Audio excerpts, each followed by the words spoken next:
Send a comment to LBC and, of course, watch us on Global Player.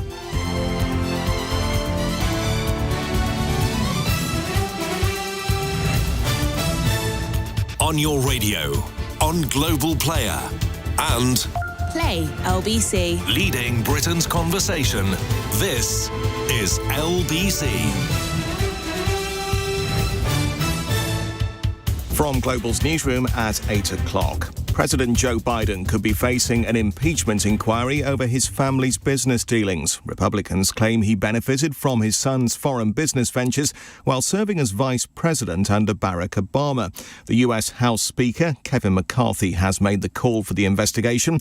White House columnist Niall Stanage has been speaking to LBC this evening. I do think it's important to distinguish between Hunter Biden's business dealings, which are shady at a minimum, and President Biden, against whom there has been no direct proof of wrongdoing at all. 10,000 people are now thought to be missing after a powerful storm hit eastern Libya. More than 2,000 have been reportedly killed in the city of Derna alone. Government plans to make nitrous oxide or laughing gas a Class C drug have been approved by MPs in the Commons. People caught in possession of it will face up to 2 years in prison if the plans become law. And Pepco, the parent company of Poundland, has agreed to buy up to 71 Wilko stores. It's now thought 122 branches will be saved through takeovers, with the remainder of the 400 expected to close. In the city, the FTSE 100 has closed up 30 points at 75.27. The pound buys $1.24 and €1.16. LBC weather becoming largely dry tonight as rain in eastern parts begins to fade. A dry and mostly clear night for much of the UK with a low of 4 degrees. From Global's newsroom for LBC, I'm Tim Daly.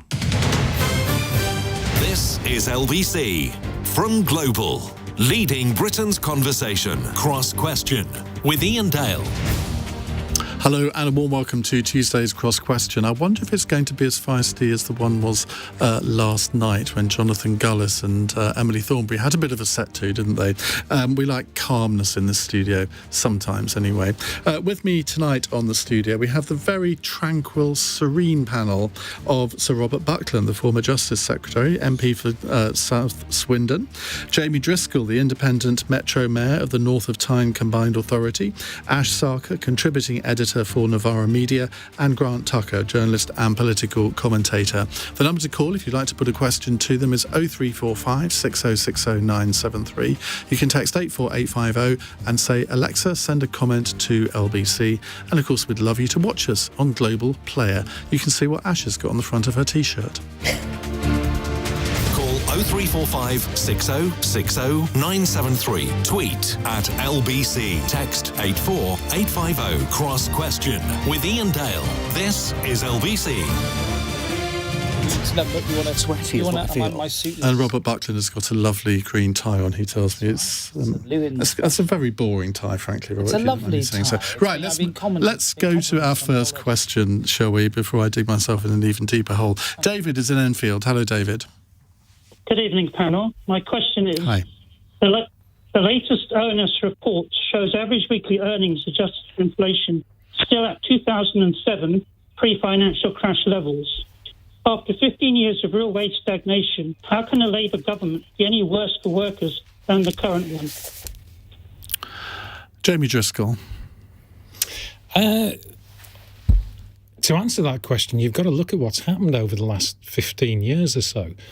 Gordon Brown failed to win a coalition, resigned. David Cameron came in. He had the Indie ref, the Brexit, resigned. Theresa May came in, resigned. Boris Johnson resigned. Liz Truss resigned. Rishi Sunak, if he wasn't for a general election, probably resign. The question is, will Keir Starmer's government be able to fix anything, or is he going to be someone who resigns? Because nobody has addressed the fundamental problem, which is billions are being taken out of our country by foreign governments, foreign owners who own our key infrastructure, large parts of our industry, and we're not getting the investment in. We're not recycling the money here. Till we do that, we're never going to have better wages. 2 points on that. First of all, we still have the highest inward investment of any country in Europe. Second of all, British companies invest in lots of other countries overseas and bring money back into this country. We live in a global economy. I mean, you're sounding as if you want to put the shutters up.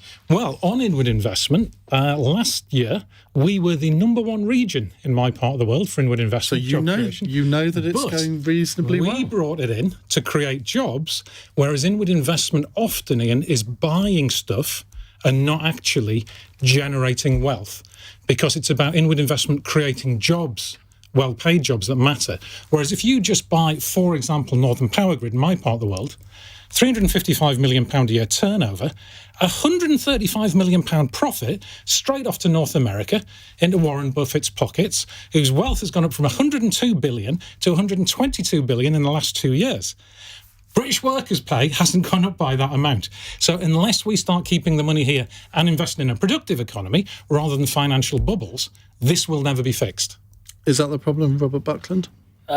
Not really, no. I mean, the issue, it stems right back to the economic crash of 2008 and the problem that we've had with productivity ever since. We quite rightly, I think, kept the country afloat. And of course, there was an echo of that during COVID where we kept things afloat. But the price we paid is that although we've got very high employment, which is record high, and I think that's hugely important, we haven't got enough of that productivity, which is that which will lead to higher wage jobs. And I think that is a structural problem. And that's a problem that goes back decades. Well, yes, and it's a structural problem. I'm not going to totally dismiss what's just been said. I think investment that is, it's what I call dead investment. I think we can describe it as isn't that productive. However, it's right to say that, as an open economy, we do attract a huge amount of valuable investment that has created thousands of well-paid jobs. I think the challenge for us all lies in education and skills, making sure that we get that right. I think we made some progress in that area in the last 10 or 15 years on literacy and numeracy, but I think we've got a long way to go in order to really scale up that productivity that will unlock those higher wages. Now, unless we crack the devil of inflation, of course, these wage rises at the moment will mean nothing.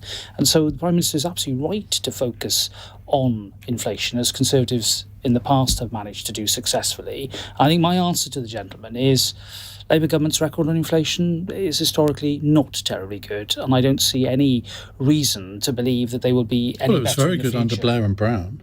Well, I think that they inherited a very good position from a Conservative government that actually sorted out the economy in the 90s.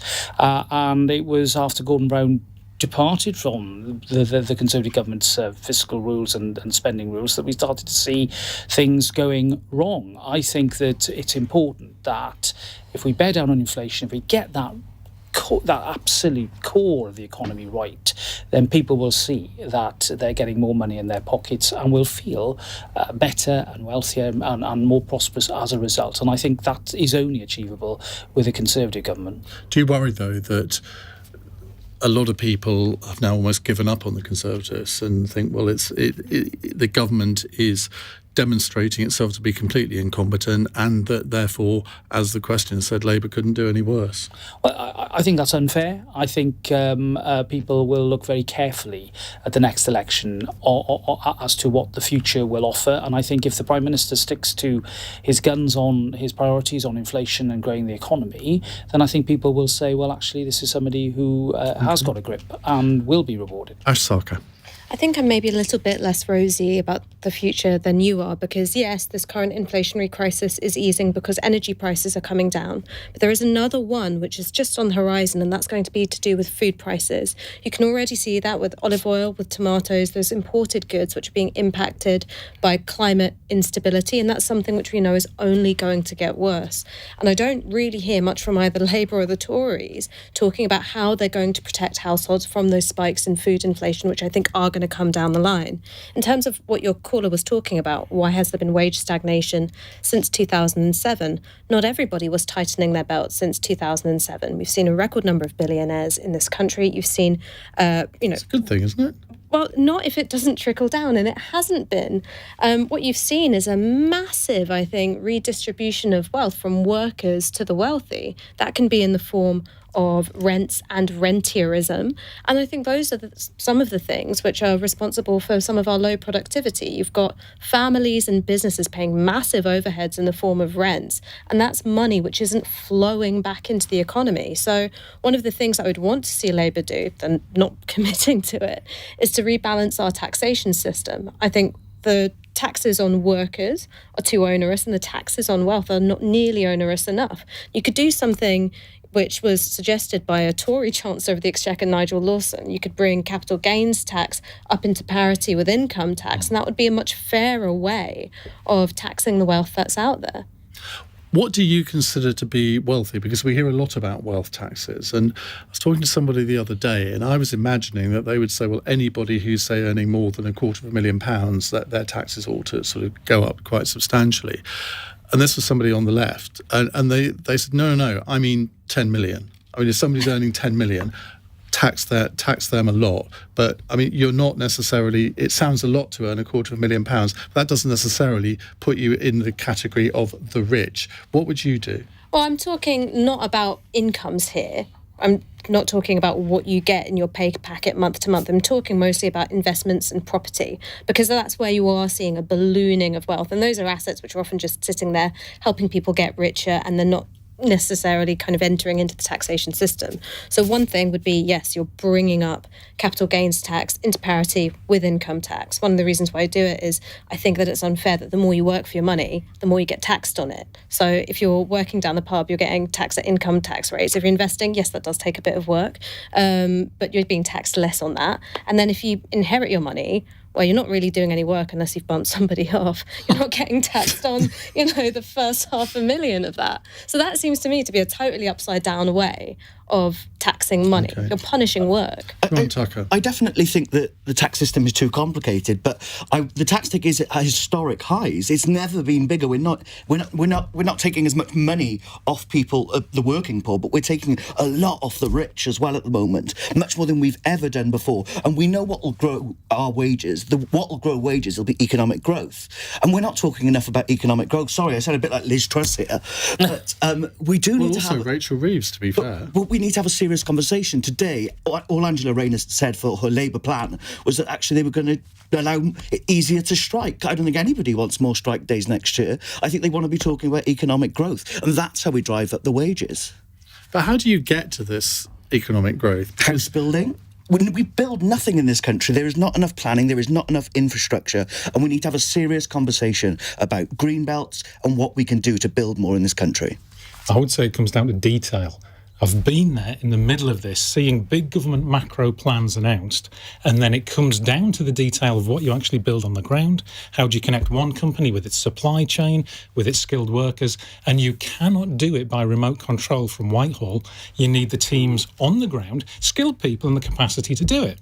We've smashed our job creation target, not by throwing money around. We've actually been really prudent with the money, but by talking to local firms, talking to local people, finding the people who want a job but don't have the skills, changing the way we deliver the skills training so it's free and flexible but works around their existing work, around their childcare.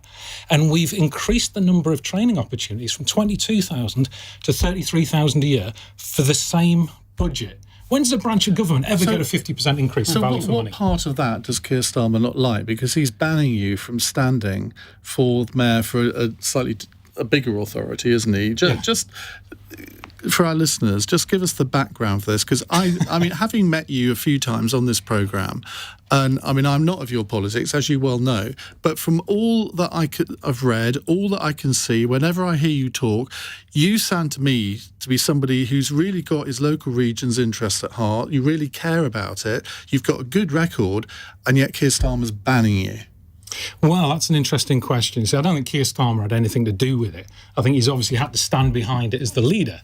I think what this is internal faction fighting, and they've just shot themselves in the foot. I mean, it's what happens when you have people in London HQ making decisions without talking to people in the region. I mean, there was just uproar in the Labour Party. I'm now standing as an independent. The amount of Labour councillors, I'm going to get more votes from Labour members than the Labour candidate's going to get, and cross-party, because as you're saying, it's funny that you say that you're not of my politics. I mean, what of what I've said about how we work locally, the stuff I do you not agree with?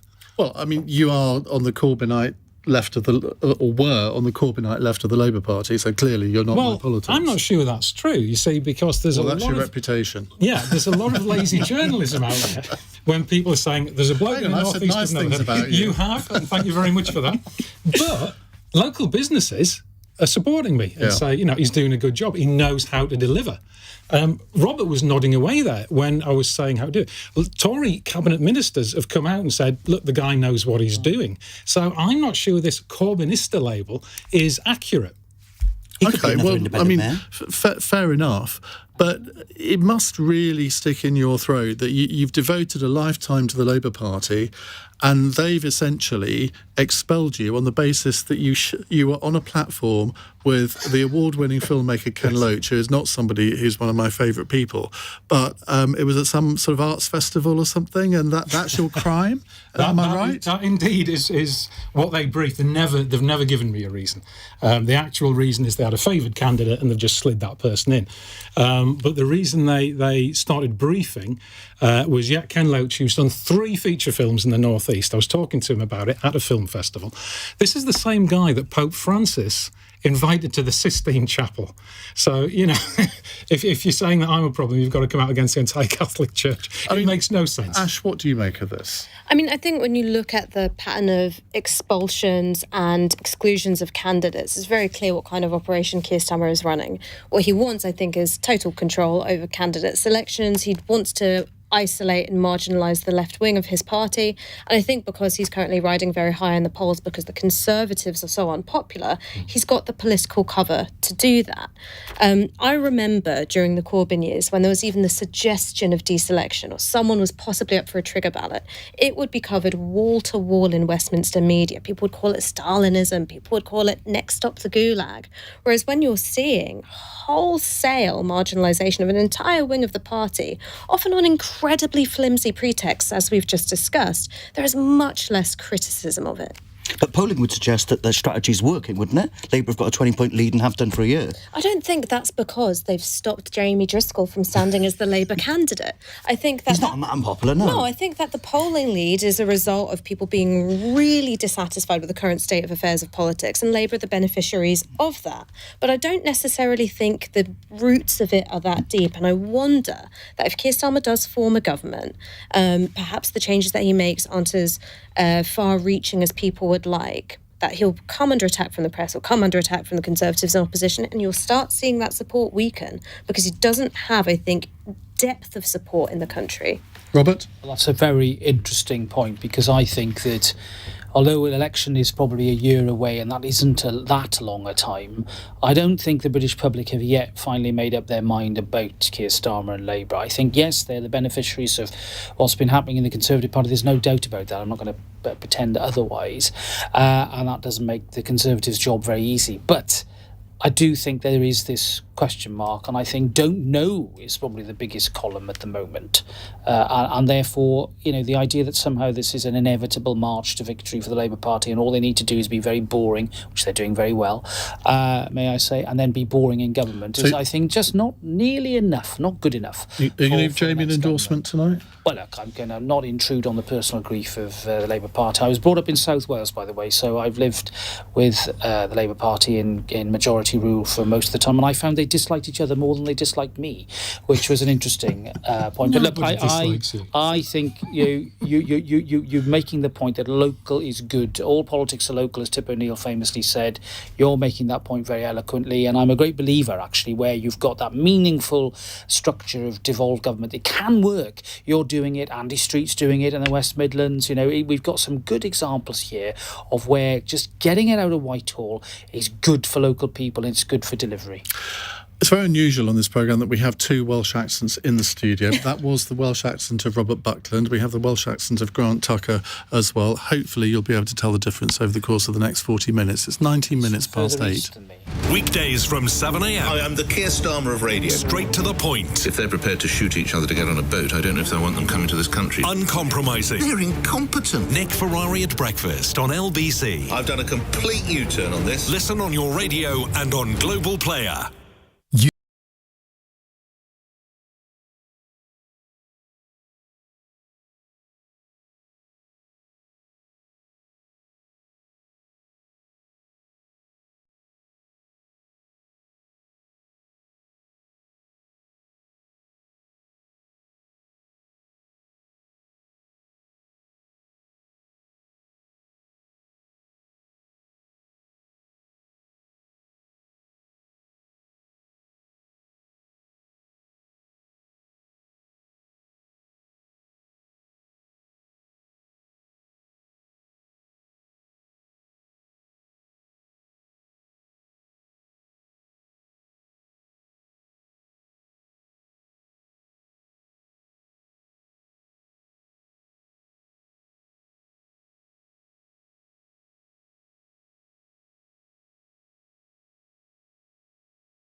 leading Britain's conversation. Cross Question with Iain Dale. Alexa, send a comment to LBC.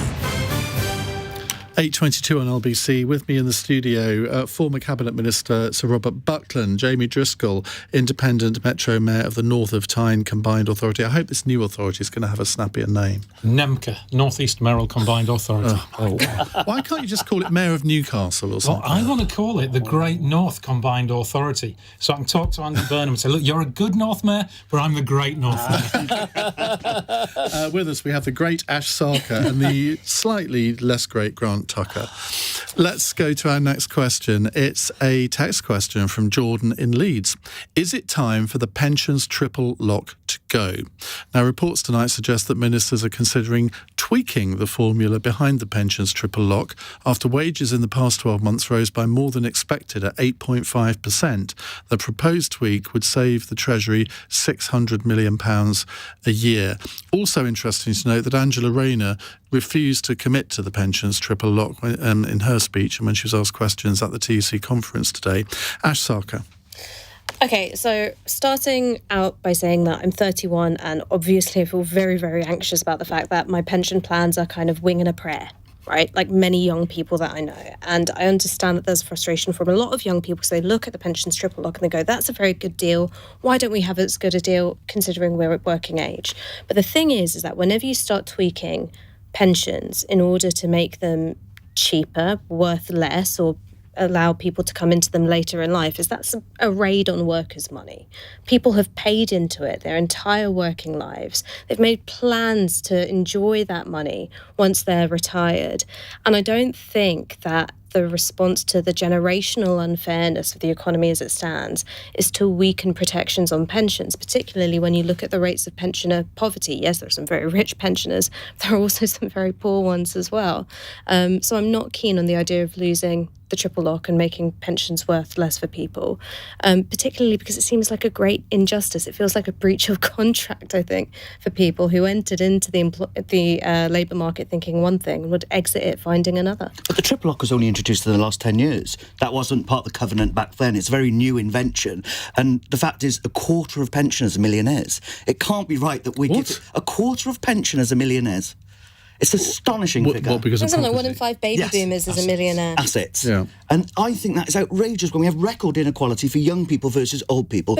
Very struggling at 31-year-old to get on the property ladder. But that's why I think you've got to tax wealth and redistribute that rather than attacking the triple lock and pensions as a whole. But if you tax pensioner wealth, i.e. assets, they're not cash rich. I mean, they've got the asset. But if you said, OK, well, if you've got a house, if you're over 65 and you've got a house that's worth £1 million, we're going to tax you 1% of that each year, the pensioner will turn around and say, well, how am I going to pay that? Well, I think one way in which you could do it is by taking it from estate taxes. So that means that people are able to enjoy that wealth while they're alive, but it's after they pass on that comes back to the Treasury in some way. And another way is, again, capital gains, because that's something which gets taxed once you make the sale. Jamie. Let's delve into the numbers a little bit here because although CPI inflation is now just below wages, what we actually pay is RPI inflation, because the CPI inflation is a mathematical dodge. It is always lower than RPI inflation. So what we're essentially saying, if we abandon the triple lock, is we want real incomes of pensioners to fall. And I'm not sure that's something that we do want to happen. And it goes back to the fact that, if wages are going up, then surely national insurance contributions are going up, surely income tax is going up. This should be something that is self-funding. And where has that broken? And the reality is that it does come down to the lack of tax on assets and wealth. And this is not something that need affect people, exactly as Ash said, right now. You can put it on estate taxes, you can put charges on property. So that is the way I think we balance the books on this. If the Conservatives want to guarantee losing the next election, I would suggest offending pensioners is the way to do it. Wouldn't you, Robert Buckland? Yeah, look, I'm proud of the Conservative-led government introduced the triple lock, and we should keep it. There was 1 year where we did adjust it. That was because of the exceptional circumstances of COVID. So it wasn't a lock, was it, really? Well, I think we were right to do something during COVID because it was an unprecedented time. But I think removing the lock now is a mistake. One of the great successes we've had is to actually alleviate pensioner poverty by allowing the triple lock to take take its course. And I think what we have done, of course, to balance that is to raise the retirement age, which I think was sensible. We've been able to do that in a way that France can only look on with, French politicians might look on with envy. We've managed to do that, I think, in a sensible manner. And I think, therefore, this is the trade-off. I think £600 million, let's be honest, I think there's a more fundamental question about our tax base as we move away from, retail in shops and properties and hydrocarbons. What is going to be the tax base of the next 30 years? And we've got to start asking those fundamental questions now rather than tinkering around the edges with things like this. If the government did announce some sort of tweaking to this, it's rather unclear exactly what they are going to do, but clearly there is a mindset to do something. How likely is a big rebellion on the Conservative-backed pensions? I just don't see it as politically sensible or possible. And I think, we introduced it as a Conservative-led government. We should be saying, look, we are the guys that did this. We've done a hell of a lot to alleviate their pensioner poverty as a result of that. Why abandon it now? So if you think back to 2017, I don't wish to remind you of difficult times, but in that election campaign, when Theresa May made that famous, did that press conference where she said nothing has changed after they'd announced some very controversial social care reforms, that would look like a Tea Party compared to this, I suspect. Well, yes, look, putting aside the political considerations on this, and of course they exist, there's a more fundamental issue, which is we did the right thing in 2012, 2013, and we should stick to our guns. Ash, how much... You're both, I think, the same age. Yeah, 31. Let's ask you both this question. How much do you talk to your friends about what will happen to us in our pensionable age? Because I don't remember any conversations when I'm bearing in mind I'm double your age. I don't remember talking to my friends at your age about this at all. I think it's just too depressing to talk about because I have no idea how I'm going to fund my pension ever. I think the really big one is that there's a disease that I like to call delayed middle class onset disease. And you're seeing it ravage my group of friends, where the people whose parents have property wealth and are beginning to pass it on, either because they've passed away or because they're rich enough to make a big cash transfer, those people are very secure. They can buy a property and they go, okay, this property is going to be the thing that looks after me in my old age. I can sell, I can downsize, I can release the equity. Whereas for people who don't have that kind of intergenerational property wealth, they're stuck renting, they're stuck in low wage jobs. They often have an awful lot of student debt and sometimes personal debt as well. Thinking about a pension is just one more crisis on top of the mounting economic crises of their lives. And sometimes we do talk about it because I think maybe I've got quite a gloomy bunch of friends. And when you open that box, there is just this tremendous anxiety about, I can just about look after myself now. And that's without having any kids. That's, whilst working every hour God sends, how am I going to do it when I'm older? What kind of planet are we going to be on, first of all? And then of course, second, I how am I think going to a lot of my generation lost confidence in the financial services industry to invest our money properly. We were hit by the endowment mortgage scandal. Gordon Brown's raid on pension funds in 1997 didn't help. And so therefore, a lot of people, sort of my friends, we thought, well, we're not going to put money into pensions, we'll put it into property. And of course, that's had a knock-on effect for people of your generation who therefore, because the property prices have been going up partly because of that, your generation have lost out. So sorry about that, Ash. But, this is one of the great things about housing. We talk about housing as a problem of supply, and there's no doubt we're not building enough houses. But also it's the over-financialisation of property as the only surefire way you can invest in this country. It's crazy. I regard property as my pension. Yeah, which in the United States, there's so many different options for you to make money and accumulate some earned wealth that we just don't have in the UK. And until we unlock this problem of housing always being the safe bet, then we're going to stoke up house price inflation, and it's going to be more out of reach for younger people to buy their own homes, which is what every good Conservative should want to happen. Well, on that depressing note, let's cheer ourselves up by going to the news show. It's 8:31 on LBC. Here's Tim Daly. President Joe Biden could be facing a possible impeachment inquiry over his family's business dealings. The Speaker of the US House, Kevin McCarthy, is directing committees to open a formal investigation into what he called a culture of corruption around the Biden family. Vladimir Putin has accused the UK of trying to disrupt Russian nuclear power plants. Russia's president says Britain doesn't understand the risks or consequences of directing Ukrainian saboteurs. And the Conservative Party chairman has told LBC Labour's mask has slipped after revealing plans to repeal anti-strike legislation. Deputy Leader Angela Rayner also told the TUC conference a Labour government would ban zero-hour contracts. LBC weather becoming largely dry tonight as rain in eastern England begins to fade. A dry and mostly clear night for much of the UK with an overnight low of 4 degrees. LBC.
Cross Question with Iain Dale on LBC. Call 0345 6060 973.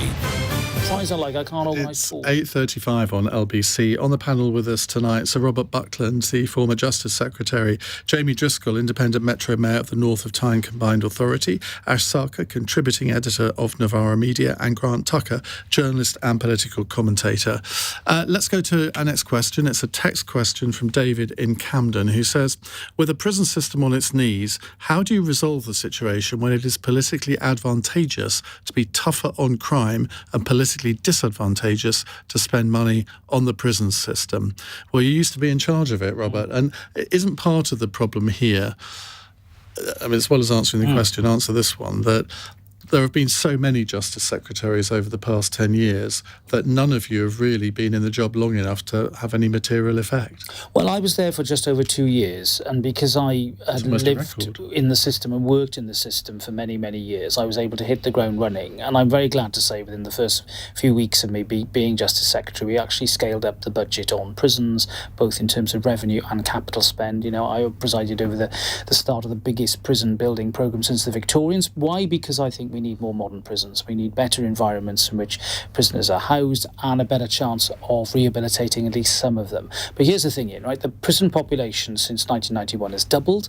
Why? Mainly because we are incarcerating serious violent and sexual offenders for much longer terms of imprisonment.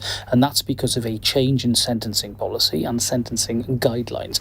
Now, I think that's fine, because I'm all in favour of public protection. I don't want people who present a danger to others to be on our streets.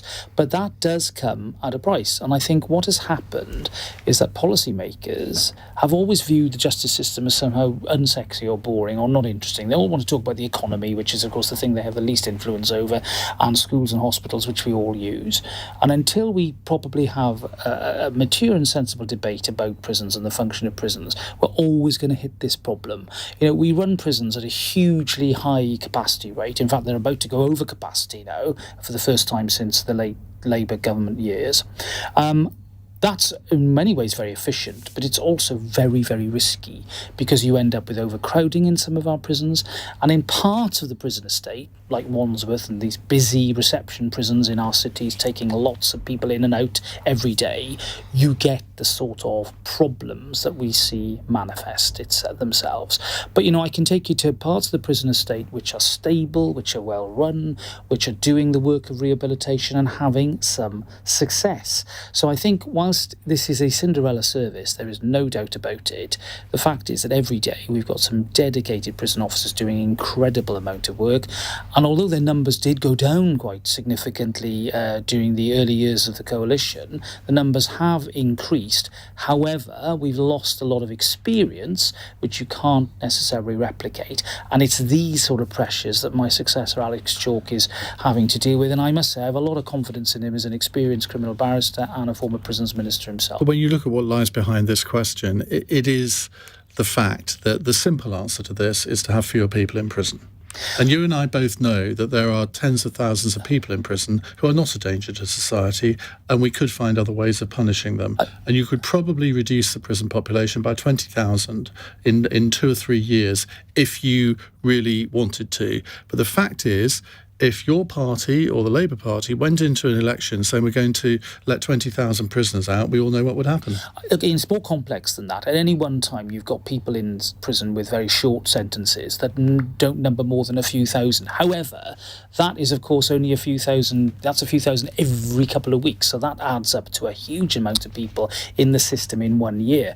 My view is that we need to reduce those numbers by using technology, by being much more savvy about tags and curfews, and frankly allowing some of these people committing more minor offences to stay in employment and actually contribute to society whilst, you know, for example, being under house arrest. Now that would be a far more savvy use of resources than this revolving door short-term prison sentences that create not just a huge amount of cost, but also disruption to the prison system. But and it makes it difficult for governors to run prisons minister or justice secretary that I've talked to over the last few years has said words to that effect, and yet none of you have actually implemented it. Well, what I did in my time in office was reform sentencing to, first of all, make it much clearer and codify it, and then secondly, to make sure that the most serious offenders actually did serve more of their time in prison, which I think is entirely in accordance with the public. Would agree with that. And that's what I did. We returned it to the old 2/3 rule that the Labour government had scrapped back in the early noughties. However, what I wanted to do on technology with regard to house arrest and detention curfew was not followed through. I didn't have the time or the space to do that. That's something I dearly wanted to get on with. And that's one of the regrets I have, that I didn't have more time to use the experience and knowledge I had to best effect to change things in that way. Grant. I find it fascinating that we're having this discussion on the day the Conservative government have banned laughing gas. We're saying about overpopulated prisons. That's another stupid law that's been brought in because to please a few Daily Mail readers, calling it hippie crack. And I find it absurd that we've got these people in prison for drug offences, which they're really not a threat to society. And I'd secondly say that I think another problem we have with prisons is they're essentially a kind of add-on to our mental health system. We have prisons full of people with drug addictions, full of people with terrible mental health issues who aren't getting the support they can in the community. I mean, I've got to say, I agree with you. You can't look at prisons in isolation. You have to look at them in the context of other public services. Because when you put someone in prison, what you're doing is you're creating a tear in the social fabric. It impacts their families, impacts their kids, has all kinds of other knock-on effects. So if you put someone in prison, their kids are more likely to be subject to a child protection plan. They're more likely to be placed with people who aren't their parents, they're more likely to have all the kinds of negative outcomes that you see fanning out from that. And that's something which in itself then generates more crime, more antisocial behaviour, more of the things that we want to see less of in society. And the problem with looking at prisons as the solution to antisocial behaviour, violent behaviour, criminal behaviour, is that we also don't look at the ways in which it can be a driver of those things too. So I think if what you want to do is bring down the prison population, what you have to do simultaneously is really increase mental health care. I think you do have to look at decriminalising at least some drugs, if not all of them. And I think you'd have to put an awful lot more effort into the child protection system and early intervention. You need to be able to give a lot more support to vulnerable and unstable families. So you're not getting to that point where people are in prison, children are being removed from their parents because they're at such risk. You have to have the threshold for intervention to be a lot lower to catch people when they're falling before they fall too far. Jamie. I was visiting HMP Northumberland. We were running a programme so that the prisoners were getting skills in rail engineering in this instance, guaranteed an interview, they had a job when they come out, makes a difference. Was chatting to the couple of the lads on that who were in for GBH, and I said, what do you think should change? And he said, I don't think the sentences are long enough. And I was gobsmacked. I never believed a prisoner would tell me that. I said, why? He says, you get lads coming in, they get 3 months sentence, they're out in 6 weeks, the drugs are barely out of their system, they've lost the place they were staying, and who are their friends when they go out? The drug dealers. Yep.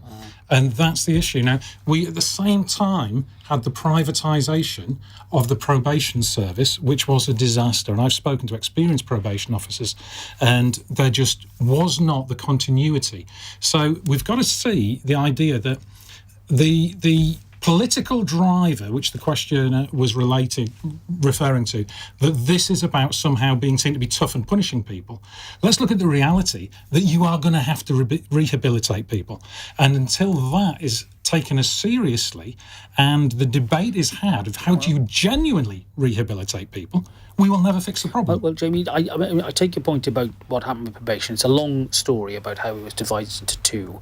Serious crime stayed with the National Probation Service. What I did as Justice Secretary was actually bring it all back together and recruit, by the time I left office, an extra 1,000 probation officers. Why? Because I'd seen the work of the probation service. I know how, again, these unsung public servants can make a huge difference to the lives of people who've committed criminal offences. So it is being taken hugely seriously. I think the probation service now is in a better state than it's been for some time, and I think therefore we are much more in a position to use technology and the extra people that we have now to support the work of rehabilitation. You know, overall reoffending rates are about 28%, but when you look at people who are in short-term sentences, that soars up to about 60%. Now that is crazy, and the only way we're going to sort that out is if they've got a stable accommodation, a job, and some support. I used to call it a home and a job and a friend, the Holy Trinity. And I think if we can get back to that and get that continuity when people come out of prisons, which is why having probation officers in the prisons, which is what we do, is vital. We can make a difference. And I'll just make one final point. I did a lot of work on neurodiversity and autism whilst I was Justice Secretary. As a result of the evidence that I gathered together with Charlie Taylor, the Inspector of Prisons, we now have autism and neurodiversity coordinators in most of our prisons. Why? Because there is an incredible number of people in our prison system with either a diagnosed or undiagnosed condition of that nature. And that ain't a coincidence. I mean, very quickly. I really hear what you're saying, but don't you also acknowledge that there is a staffing crisis? There are some prisons where prisoners who don't have prison jobs are locked down for 22 hours a day because there's not enough staff to manage them safely. If you want to look at what kind of impact that's going to have on rehabilitation, I mean, Risley Prison, which is, I think, up near Warrington, sex offenders are not getting the kind of courses that they need, which are, again, a key part of their rehabilitation. You've got the Multi-Agency Public Protection Authority, I'm not sure it's got a different name these days, which is, again, understaffed, underfunded, really stretched, and people are falling through the cracks. I mean, we've got a problem here which is caused by austerity and political incentives that mean that if governments do try and spend more money on prisons, you get the Daily Mail yelling at you because, it's too nice, it's spending too much money, they don't deserve it. Well, here's a thought. How about whoever wins the next election, the Prime Minister identifies someone in their party who really understands prisons and says, right, I want you to be my prisons minister, but I want you to do the job for the full Parliament. I think that would make such much a difference to prison reform. But on that soapbox, let's move on. It's 8:46. LBC. Here in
Cross Question with Iain Dale on LBC. Vaping. What is it's Reparations? 8:49 on LBC. We have Robert Buckland, Jamie Driscoll, Ash Sarkar and Grant Tucker with us answering your questions. Hassan in Cambridge is on the line. Hassan, what's your question, please? Hello. Yeah. Hi. Should Jeremy Corbyn run for London mayor, considering he is already at 15 points without even campaigning, and Sadiq Khan is now 1 percentage points above his Tory challenger? So a survey last week suggested that if Jeremy Corbyn does run as an independent, then Conservative candidate Susan Hall would defeat Sadiq Khan. It also suggested that even without Corbyn in the race, Khan's advantage would only be 1%. However, critics of the poll noted a low number of people were actually surveyed for it. Well, you know all about running as an independent. Do you think Jeremy Corbyn should run? I think it's entirely up to him if he wants to run. I would never discourage anyone from running for office. As to is that poll accurate, I have no idea, and I wouldn't claim to have a pulse on the electorate of London. In the North East, everybody is telling the amount of support I've got cross-party is huge. But what I am hearing is a load of people saying, I'll vote Labour because I want the Tories out, but I'm not keen on them. I'll vote for you if it doesn't affect the Westminster politics. So there will be a lot of people will use this as a way of hitting back at Westminster politics. That's something to factor in. I don't know what the turnout's like in London, but I would imagine it's sort of low 30% or something like that. So, is it any real indicator of a general election? I would suggest not. But the more we get different voices into politics outside of the heavily whipped Westminster parties, the better. Ash Sarkar. I find this story really funny because it's all over Twitter. Jeremy Corbyn, is he going to run for London Met? He's given no indication that he even wants to. I think that he was sitting there a couple of weeks ago, was it last week, and showed a bit of ankle. Oh, a little bit of ankle. Yeah. Oh, well, I don't think that ankle is enough to go on when you're looking for, commitment to the full Monty, shall we say. But I think in terms of what a Corbyn-like figure could do if anyone was running to the left of Sadiq Khan, I think it would maybe show up the ways in which Sadiq Khan hasn't used his position. So the mayoralty doesn't have an awful lot of formal powers. You can do ULEZ, for instance, but you can't implement something like a rent cap. But Sadiq Khan hasn't necessarily used the bully pulpit that he has to really advocate for some of these things on a national stage the way that, for example, Andy Burnham has quite often, because I don't think that he's wanted to indicate any kind of split between himself and Keir Starmer and the Labour Party leadership. So I think that, though that might be canny politics in terms of not opening up a big rift, what that does is allow a bit of space for someone to run to his left. An individual like Jeremy Corbyn, who has got an awful lot of name recognition, we saw this with Ken Livingstone, could run as an independent. I just don't think that Jeremy Corbyn's that interested in it. I get the feeling he's more committed to his constituency, but I've been wrong before and I will again. Would you vote for him if he did? I think I probably would. The reason why is because I think that he stands for an awful lot of the politics that I also stand for in terms of, Well, if he's lost Novara media, there's no point in it's also, I remember he was asked in an interview, what was the one thing you wanted to do if you became Prime Minister? He was like, my first parliamentary term, I'd want to end homelessness. I thought, what a priority. That really, really spoke to me on a deep level. So I probably would. Okay. Grant? I think counterintuitively, it could be good for both Labour and Jeremy Corbyn if Jeremy Corbyn run. Jeremy Corbyn could end up being the independent mayor for London, and then it gives Keir space to distance himself from the former unpopular leader. What do you think the Jewish community of London would think about that? I don't think they'd be very happy at all. He's got a terrible record on anti-Semitism, as the Ford report showed. Robert? Well, look, I mean, it's a matter for him. What I think it does show is that in his time in office, Sadiq Khan has not made a decent run of it at all. I think you're being very kind to talking about his failure to grab the bully pulpit. I think what he's done, he's asked for more power, and he kept on. I remember him coming to ask me for more power on one occasion, and I remember saying, well, use the powers you've got. You've got plenty to get on with. Use them more effectively and make a difference and be, a leader in London. Instead, what we get is the punishment of people who can't afford new cars through ULEZ. We get, I think, a completely incoherent approach to governance in London, which has reflected itself in this rather lousy polling rating. And, in the last mayoral election, it wasn't a spectacular win for him. It was masked a bit by the then system of preferential voting, which, of course, is gone for this next mayoral. It's first past the post this time, and I think that will expose it even further. And it does seem to me to be ripe for an independent candidate, whether it's Jeremy Corbyn. I was thinking for a moment about his brother. Who knows? Perhaps we'll have two Corbyns running. But it's an independent candidate of standing could make a hell of a difference in this campaign, and who knows, could even win it. Though, of course, I would urge people to vote Conservative. Well, it keeps politics interesting, doesn't it, if nothing else? Now, Marion Spalding has a text question. Why should this country pay reparations to other nations for actions none of us had any involvement in? Now, this is on the news that Caribbean nations will seek $33 trillion from European governments and an apology for their role in the transatlantic slave trade as part of a new push for reparations. And this country apparently would owe $19 trillion. Grant Tucker. Where are we getting that money from? We're not going to give $19 trillion. Taxing That's ridiculous. What I would say is I'm really proud of this country and our record on international aid. We give a lot of money to these Caribbean nations and nations around the world, and it's something we can be really proud of, whether it's health initiatives or education in these countries. I think it's important that we reflect on British history and say sorry for our part in the slave trade, and repeated Prime Ministers have now done that. I think we can certainly teach it more in schools. I don't think any of them have actually said sorry, have they? I think the royal family have. I think they've sort of issued notes of regret, but I don't think there's ever been a formal apology. Well, I think we can go that far now. We know what the history is, and it's appalling, and we should be teaching that more in schools, but I don't think we can just be handing around 17 trillion willy-nilly. Ash? I think in terms of reparations, we were paying off a certain form of reparations right up until 2015, and that was the reparations paid to slave owners. It was something that was done very slowly over time in terms of us paying off that debt, and so I don't think that these reparations would have to be paid overnight.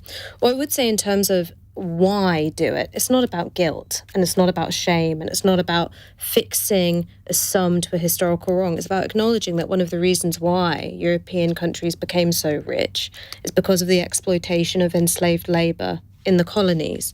And that enslavement for periods of, centuries has had an awful impact on development. It robbed people of their history, their right to know where they came from, and it's something which has an impact on inequalities to this day.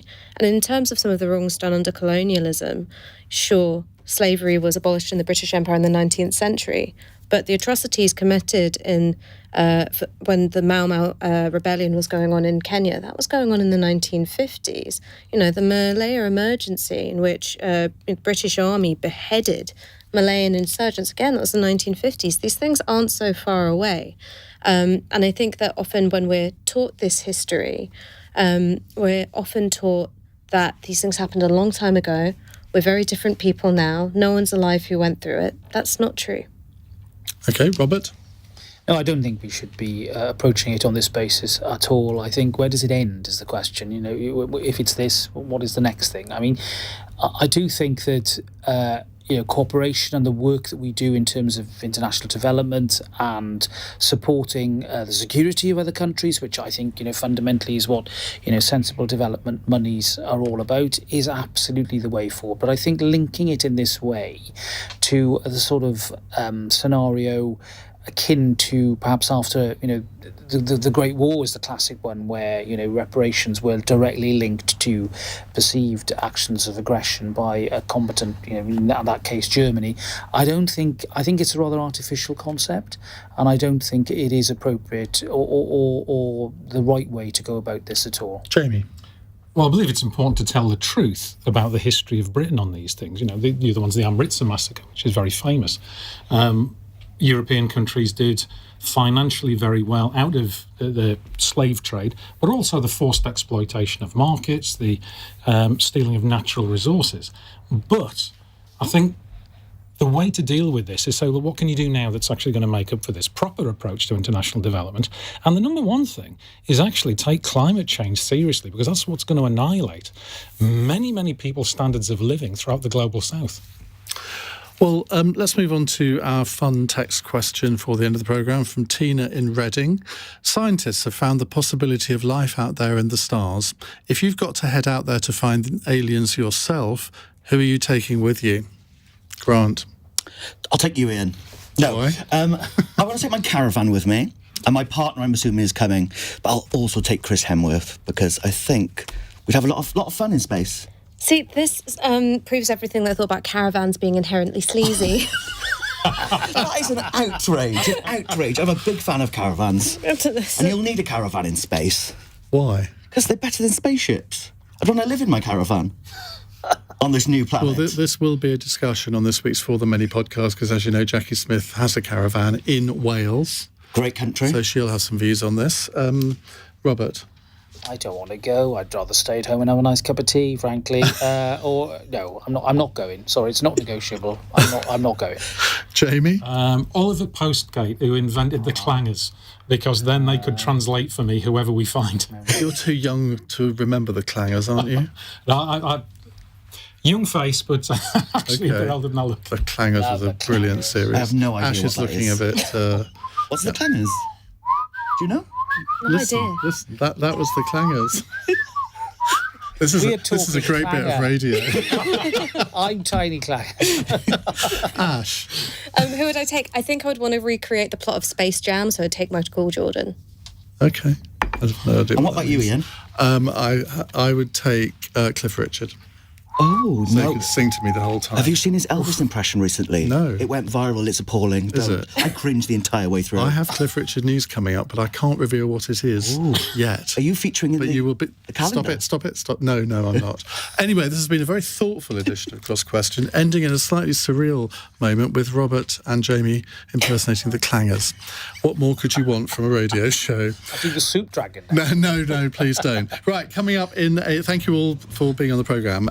coming up in a moment, we're going to talk about a bill that's been introduced into Parliament today by Sir Oliver Heald, whereby parents of sick children in hospital could receive much better support. And that means that if you have a child that is maybe dying of a very serious illness and you're at your wit's end, you're spending all your time caring for your child, but with no money coming into the family home, that's the last thing that you need to have on your mind. This bill will help people in that situation. It would apply to about 4,000 people every year. I want to know, what are the challenges of looking after a very, very sick child? And do you think the state could do more to help? Give me a call now. On your radio, on Global Player, and Play LBC. leading Britain's conversation.